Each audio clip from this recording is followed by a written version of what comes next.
بسم اللہ الرحمن الرحیم۔ السلام علیکم ورحمۃ اللہ وبرکاتہ۔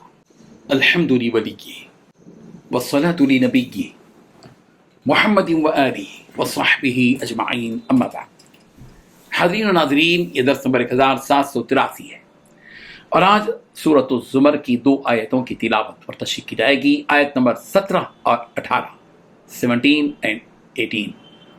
چلیے سب سے پہلے ہم ان 2 آیتوں کی تلاوت کرتے ہیں، لفظی ترجمے اور ترجمے کے بعد تشریح کرتے ہیں۔ اعوذ باللہ من الشیطان الرجیم، بسم اللہ الرحمن الرحیم۔ والذین اجتنبوا الطاغوت ان يعبدوها وانابوا الى اللہ لهم البشرى فبشر عباد الذين يستمعون القول فيتبعون احسنه اولئك الذين هداهم الله واولئك هم اولو الالباب۔ صدق اللہ العظیم۔ لفظی ترجمہ یوں ہے، والذین، وہ لوگ جو اجتنبوا، بچے رہے، الطاغوت، طاغوت سے، ان یعبدوہا، کہ وہ عبادت کریں اس کی، وہ انابو، اور انہوں نے رجوع کیا، الی اللہ، اللہ کی طرف، لہم، ان کے لیے، البشرا، خوشخبری ہے، فبشر، لہذا آپ خوشخبری دے دیں، یا عبادی، میرے بندوں کو، الذین، وہ لوگ جو یستمعون، سنتے ہیں، القول، بات کو، فیتبعون، پھر وہ پیروی کرتے ہیں، احسنا، اس میں سے اچھی بات کی، اولئک الذین، یہی وہ لوگ ہیں کہ ہداہم اللہ، ہدایت دی ان کو اللہ نے، واولئک ہم، اور یہی لوگ ہیں، اولو الالباب، عقل والے۔ ترجمہ یوں ہے، اور جن لوگوں نے اس بات سے پرہیز کیا ہے کہ وہ طاغوت کی عبادت کرنے لگے اور انہوں نے اللہ سے لو لگائی ہے، خوشی کی خبر انہی کے لیے ہے، لہذا میرے ان بندوں کو خوشی کی خبر سنا دو، جو بات غور سے سنتے ہیں تو اس میں جو بہترین ہوتا ہے اس کی پیروی کرتے ہیں، یہی وہ لوگ ہیں جنہیں اللہ نے ہدایت دی ہے، اور یہی ہیں جو عقل والے ہیں۔ ان 2 آیتوں میں 7 باتیں بتائی گئی ہیں۔ پہلی بات، جن لوگوں نے اس بات سے پرہیز کیا ہے کہ وہ طاغوت کی عبادت کرنے لگے۔ دوسری بات، ایسے لوگوں نے اللہ سے لو لگائی ہے۔ تیسری بات، خوشی کی خبر انہی لوگوں کے لیے ہے۔ چوتھی بات، لہذا میرے ان بندوں کو خوشخبری سنا دو۔ پانچویں بات، جو لوگ بات کو غور سے سنتے ہیں، پھر سب سے بہترین بات ہو اس کی اتباع کرتے ہیں۔ چھٹی بات، یہی وہ لوگ ہیں جنہیں اللہ نے ہدایت دی ہے۔ ساتویں بات، یہی وہ لوگ ہیں جو عقل والے ہیں۔ بزرگان محترم، اللہ تبارک و تعالیٰ ان خوش نصیب توحید پرست لوگوں کا ذکر فرما رہے ہیں جنہوں نے ان بتوں کی عبادت سے اپنے آپ کو بچائے رکھا اور ایک اللہ کی عبادت کرتے رہے۔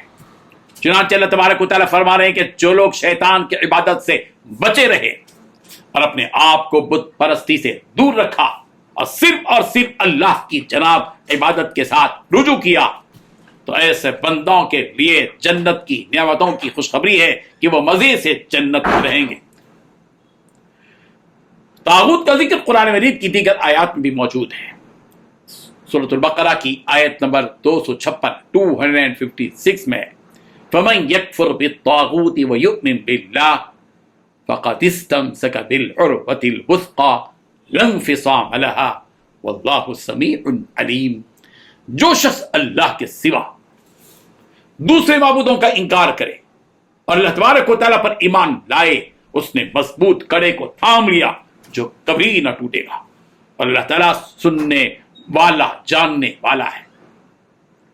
سورۃ النحل کی آیت نمبر 36 میں کہا گیا، وَلَقَدْ بَعَثْنَا فِي كُلِّ أُمَّةٍ رَسُولًا أَنِ اعْبُدُوا اللَّهَ وَاجْتَنِبُوا الطَّاغُوتَ۔ ہم نے ہر امت میں رسول بھیجا کہ لوگو تم صرف اللہ کی عبادت کرو اور اس کے سوا تمام معبودوں سے بچو۔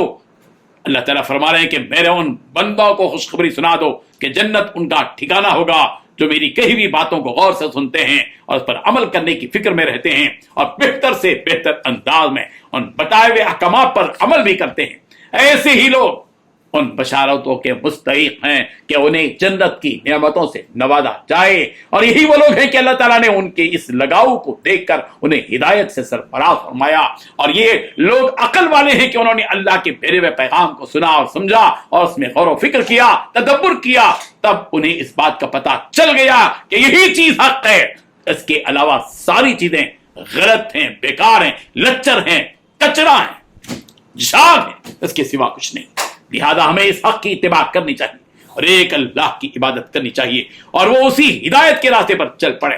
حضرت زید بن اسلم رضی اللہ عنہ نے فرمایا کہ یہ دونوں آیتیں 3 لوگوں کے بارے میں نازل ہوئی جو زمانے جاہلیت میں بھی لا الہ الا اللہ کہا کرتے تھے، اور وہ تینوں زید بن عمرو بن نفیل، ابو ذر غفاری، سلمان فارسی رضی اللہ عنہ، اور حضرت ابن عمر رضی اللہ عنہما سے روایت ہے کہ سعید ابن زید اور ابو ذر غفاری رضی اللہ عنہما زمانے جاہلیت میں بھی سب سے بہتر قول یعنی لا الہ الا اللہ کی اتباع کیا کرتے تھے۔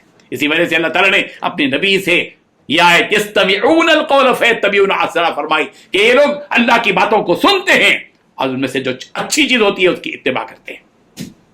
اس آیت کے شان نزول کے سلسلے میں یہ روایت بھی ہے کہ حضرت جابر بن عبداللہ رضی اللہ عنہما نے بیان کیا کہ جب یہ آیت لہا 7 ابواب نازل ہوئی جو سورہ ہجر کی آیت نمبر 44 ہے، تو ایک انصاری صحابی آپ صلی اللہ علیہ وسلم کے پاس آئے اور نبی رحمت صلی اللہ علیہ وسلم سے عرض کیا، یا رسول اللہ میرے پاس 7 غلام ہیں اور میں ان 7 کو جنت کے ان 7 دروازوں کے عوض آزاد کرتا ہوں، تو انہی کے بارے میں آیت نازل ہوئی فبشر عباد الذین یستمعون القول فیتبعون احسنہ، ان بندوں کو خوشخبری دے دیجیے آپ جو اچھی بات کو سنتے ہیں، باتوں کو سنتے ہیں، سننے کا مزاج ان کے اندر ہوتا ہے، مکرتے نہیں، اعراض نہیں کرتے، منہ نہیں پھیرتے، اچھی باتوں کو سنتے ہیں اور میں جو اچھی بات بھلی بات ہوتی ہے اس کی اتباع کرتے ہیں۔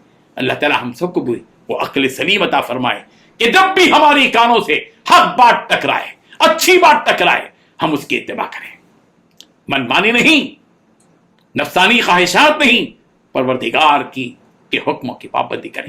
اللہ تعالی عمل کی توفیق عطا فرمائے۔ آمین۔ وآخر دعوانا ان الحمد للہ رب العالمین۔